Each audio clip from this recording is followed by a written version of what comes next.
It's a condition that has flown under the radar for decades, sometimes referred to as the invisible disability.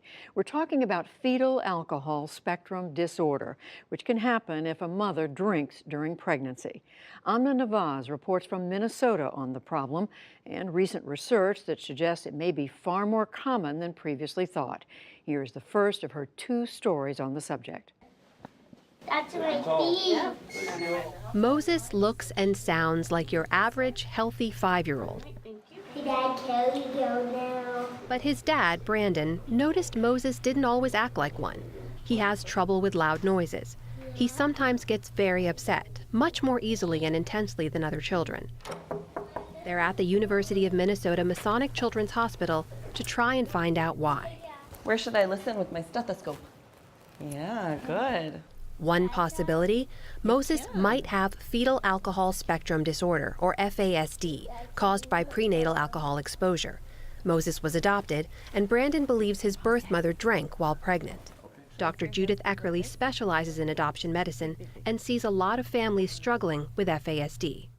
We see kids on the FASD spectrum who have IQs above the normal range, actually, so who are considered very smart, but then they're missing certain other areas like the abstract reasoning or being able to control impulses. We have other kids on the FASD spectrum who have frank intellectual disability, used to be called mental retardation, and those kids really do struggle with kind of the basic learning and may need support lifelong because, just cognitively they're not able to process in the same way. Doctors in Minneapolis see around 300 kids in the FASD clinic, but they say that's just the tip of the iceberg. They estimate across Minnesota, prenatal alcohol exposure affects more than 7,000 newborns each year. Nationally, a recent study shows the numbers are much higher than previously thought, cutting across racial, ethnic, and socioeconomic lines. Conservative estimates published in the Journal of the American Medical Association show anywhere from 1.1 to 5% of the U.S. population is affected, meaning it could be more common even than autism. So the results of the study did not surprise me, unfortunately, because I do think that there are a lot of children who are undiagnosed. Dr. Jeffrey Wozniak says most children with FASD don't get diagnosed, either because people don't know to look for it or don't know what they're looking for. The ones that get referred to our diagnostic clinics are the ones who are having the most problems and are the ones who happen to have been seen by a social worker or a nurse or a pediatrician who knows something about FASD. Complicating diagnoses, only the most severe cases have any outward physical symptoms, like smaller eyes, flattening between the nose and mouth, and a thinner upper lip. This is a severe case, and typically For most kids with FASD, the differences are on the inside. the brain is smaller in the child who has FASD. Wozniak's pioneering work with the MRIs offers an unprecedented look at the brain damage caused by prenatal alcohol exposure. You can clearly see this abnormality in the back part of the brain. This is part of the brain that is involved in all sorts of functions, including attention and perception and integration of information. So this is a child we know is going to have a lot of processing abnormalities as a result of this. Doctors say FASD can look a lot like disorders like ADHD. Some symptoms like hyperactivity, short attention spans, and impulse control can overlap. But the causes can be different.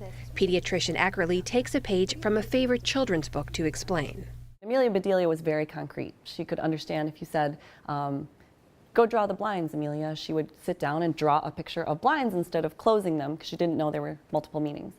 And that is kind of an illustration I use sometimes for families. They don't necessarily understand abstract reasoning or abstract concepts as much. This is a meeting for teenagers with FASD. Slime making is one way to draw them in, but it's also a chance to meet with adult mentors, to talk about the future, and to work out how to navigate it. Do you have any final papers or studying? All right, so maybe, yeah, you could do that.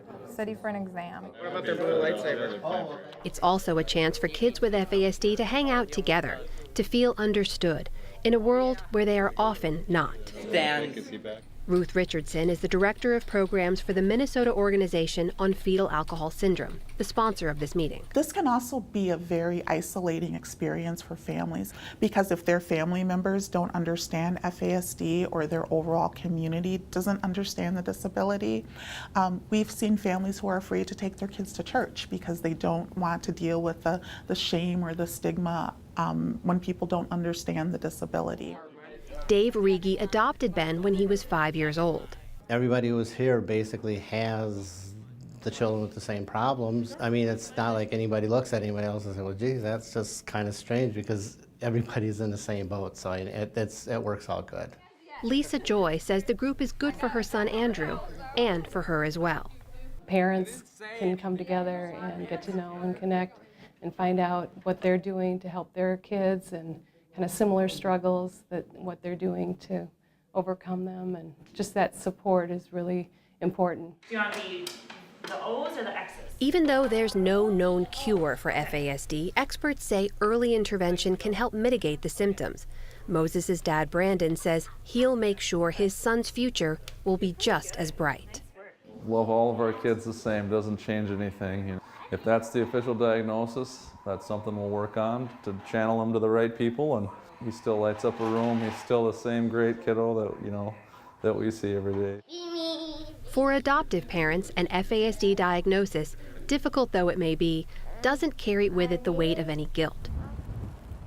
For birth mothers, like Carol Peterson, the process is different.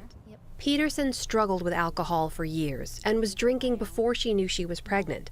Though she quit cold turkey 3 months into her pregnancy, the damage to her daughter, Kylene, was done. I would take her to these early childhood places. It seemed like the ones that were the same age were more advanced than her, so I started to notice she was a little bit, delayed, I thought. But I wasn't sure. What would you worry about in moments like that? I would wonder, did my drinking do this to her? What'd you do today? Kylene, now 27, was diagnosed with FASD at 6 years old. Carol opened up to us about the guilt she carried for years and her hope for her daughter's future. More of their story tomorrow night. For the PBS NewsHour, I'm Amna Nawaz in northern Minnesota.